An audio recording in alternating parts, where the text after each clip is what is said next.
Diabetic రెటినోపతిలో non proliferative, proliferative. Non proliferative లో ఏంటి అంటే మనకి సింటమ్స్ పెద్దగా ఏమీ ఉండవు. ఓన్లీ థింగ్ మనం రెటినా ఎగ్జామిన్ చేస్తే అక్కడ బ్లీడింగ్ స్పాట్స్ కనపడము, అలాంటి చేంజెస్ అన్ని ఉంటాయి. పేషెంట్ కి సింటమ్స్ ఉండవు కాబట్టి మీరు రెగ్యులర్ ఫాలో అప్స్ లో ఉంటే మీ డాక్టర్ ని పిక్ చేసి దానిలో రెటినోపతి చేంజెస్ స్టార్ట్ అయ్యాయి అని చెప్తారు. సో దట్ మీరు షుగర్స్ ని టైట్ గా కంట్రోల్లో పెట్టుకొని నెక్స్ట్ స్టేజెస్ కి వెళ్లకుండా ప్రివెంట్ చేసుకోవచ్చు.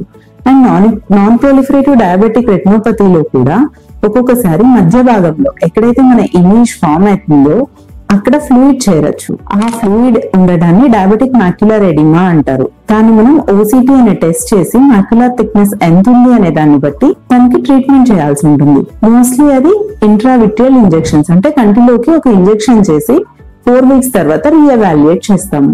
మళ్ళీ రెటినల్ థిక్నెస్ ఎంత ఉంది అనే దాన్ని ఎవాల్యుయేట్ చేసుకుని ఇంజెక్షన్స్ అవసరం అవుతాయా, ఇప్పుడు తీసుకునే ఇంజెక్షన్ తో పాటు మన మెటబాలిక్ కంట్రోల్ అంటే షుగర్ లెవెల్స్ కంట్రోల్లో పెట్టుకుంటే సరిపోతుందా అనేది చూసుకుంటాము.